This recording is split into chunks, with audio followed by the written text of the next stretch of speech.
अस्सलामुअलैकुम संका कोड़कोड़े सलाम आलेगा हैदर टोका करगा एदा मैं बलबी इलाका लोग वरना निहाल दरबारा में फला करगा मैं फला तारीख सन 2023 साल 9 महीना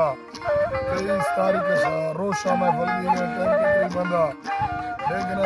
7:30 जाबी का नाड़ी गुजरा शुक्ति ड्राइवर सादी मशहूरी हैदर टोकाया खासकर मैं दोस्तों फरमाश है वरना जेटारा मलानी है फरमाश है बाकर है फरमाश है सरवर है फरमाश है सलीम है फरमाश है सिद्दीक है फरमाश है के ज़ैन कुआर का वरना गुलाब चंद राजी है फरमाश है मुस्तफा जाकानी है फरमाश है डॉक्टर शाह हुसैन है फरमाश है माज़ मीरजा भैया रसूली है फरमाश है बनेरी रामेजी है फरमाश है साहिबदीन है फरमाश है हाजी गुमीर है फरमाश है याके शाहमूर है फरमाश है सोनारी मटारा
अस्सलामुअलैकुम संका कोड़कोड़े सलाम आलेगा हैदर टोका करगा मैं फलबी है इलाका लोग पे वरना निहाल दरबारा में फला करगा ये मैं फला तारीख सन 2023 है साल 9 महीना 23 तारीख रोशा में फलबी है नाड़ी बुजरा रेवल शुक्री साजी कर खास करदा मैं दोस्तों फरमाश है यके वडरा कान डालर ये फरमाश है लाड़ीरा सब्ज लिए फरमाश है बाजार बाज वडरा खाना तरफारा यके वडरा दरमन है फरमाश है बाजार बाज डेरा मुफ्तियार फरमाशदा पीर कनूफानी बाजारबाद डेरा मौलाना हाकिम फरमाश मीर से फरमाश अल्लू कणिया फरमाशदा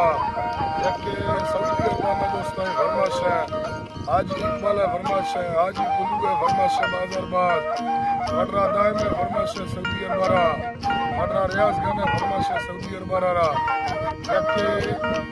हाजी मुरादली फरमाश बाजारबाद यके हाजी अली मुराद फरमाश बाजारबाद अल्लाह संगता दोस्ता खुश करा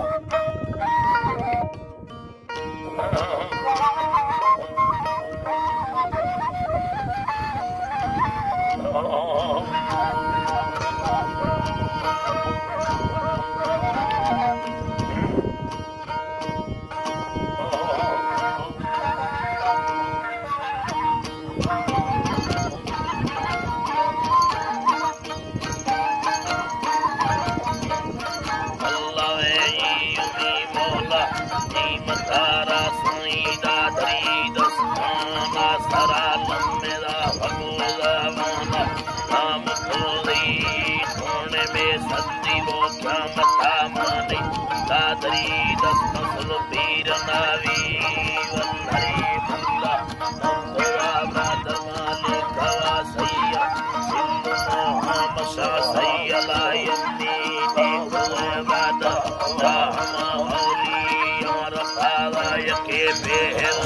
बची, हर दबा हिर में हल्लरे रोशी, अंदर